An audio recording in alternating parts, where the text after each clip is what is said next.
Run the Numbers. My name is Jason, and today we've got something interesting on the channel, something we have never done, and that is I've decided to make a series of videos, a trilogy.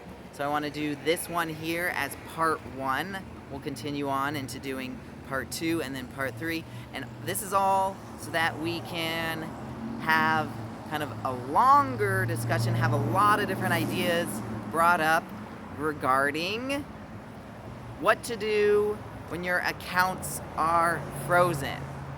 Now, I'll get into why I'm talking about it, give a little bit of context, but yes, I want to mention how there's 3 videos, so please check out all 3.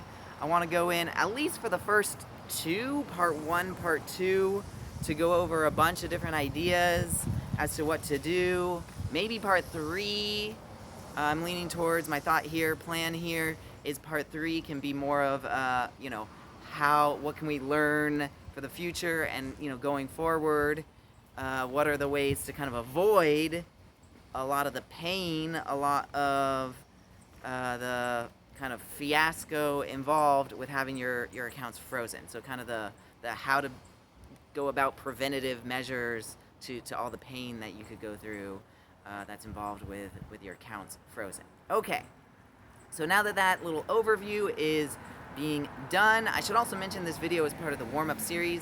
So we're on the go, we're in motion, we're going through here. Hopefully you can hear all this.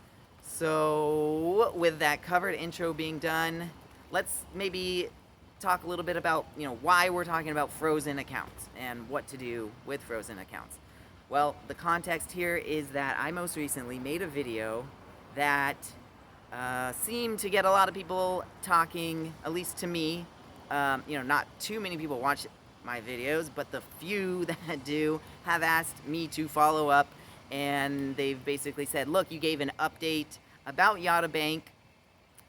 So my most recent video, I'll put a link to the description, was, yes, this update about Yotta Bank, and it kind of continued to tell this story that I've experienced in some ways of using Yotta Bank as an institution and kind of what I was going about, what I was seeking from using Yotta, and kind of the whole experience, and how then I steered away from Yotta.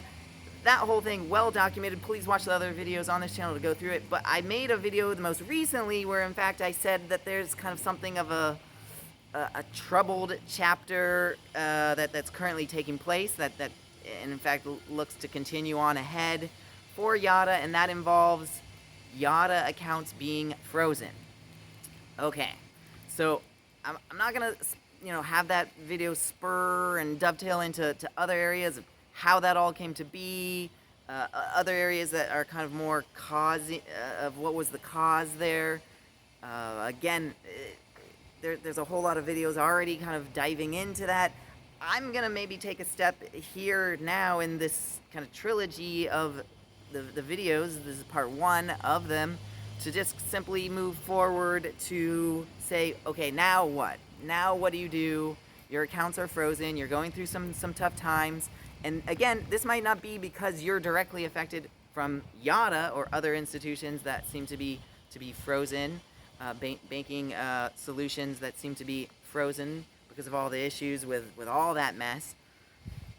It could just be that you are what I think is something of a smart sort of thought exercise to go through as to, well, what if it's not Yotta this time, and what if it's my banking solution?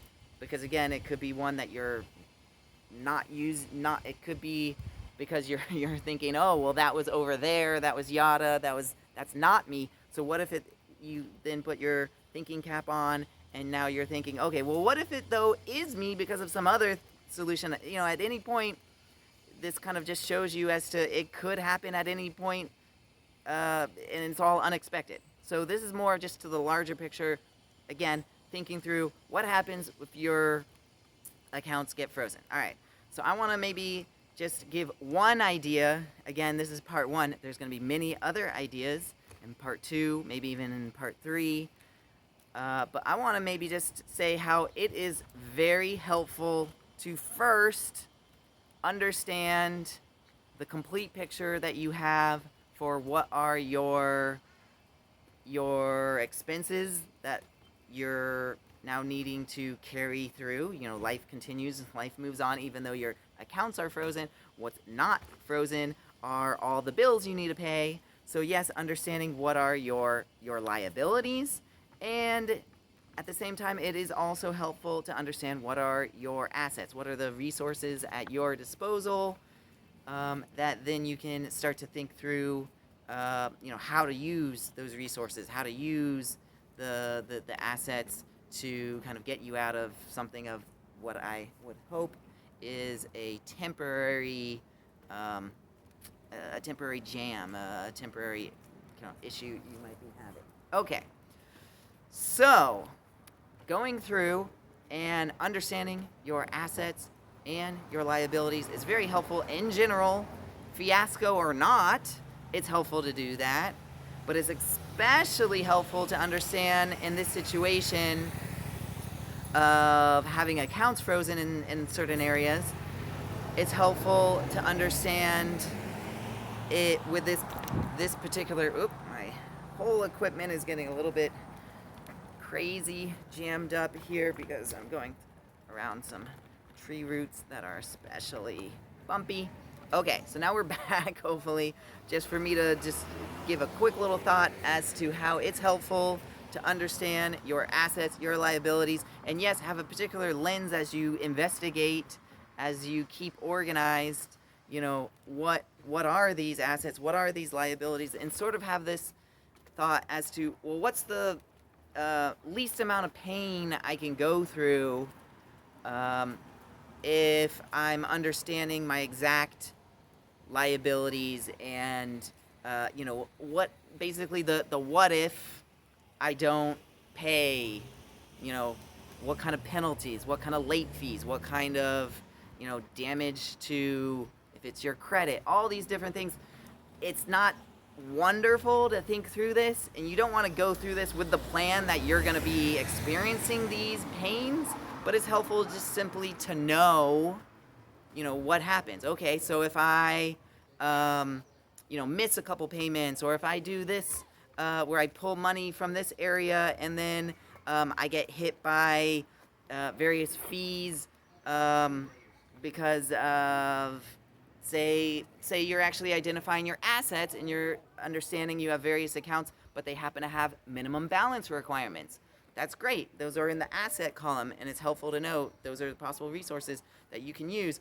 But again, these accounts have minimum balances, so that you have these, again, obligations to meet those requirements. But what if you got to put on, again, this different lens at this time of crisis of, okay, what if you dip below the minimum balance? What's going to happen at that point? What's kind of the fees? Can any of those fees be reversed? A lot of the times you'll have the experience that temporarily some of these, again, this is just one example of what could be many ways to think through, the assets, the liabilities, what kind of assets can be utilized in these ways. Also the liabilities, what might be the different ways that you can have the payments maybe extended out into the future, because you might just simply need time as a way to sort of bail you out.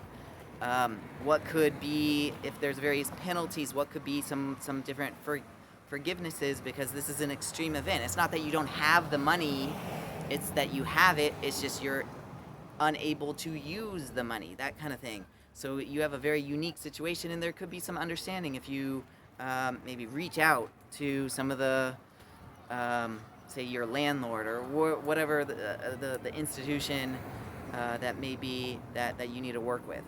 Okay, so that was a long-winded way to say understand your assets, your liabilities, understand the sort of amount of usage you have there, what's the flexibility, what you can be doing there.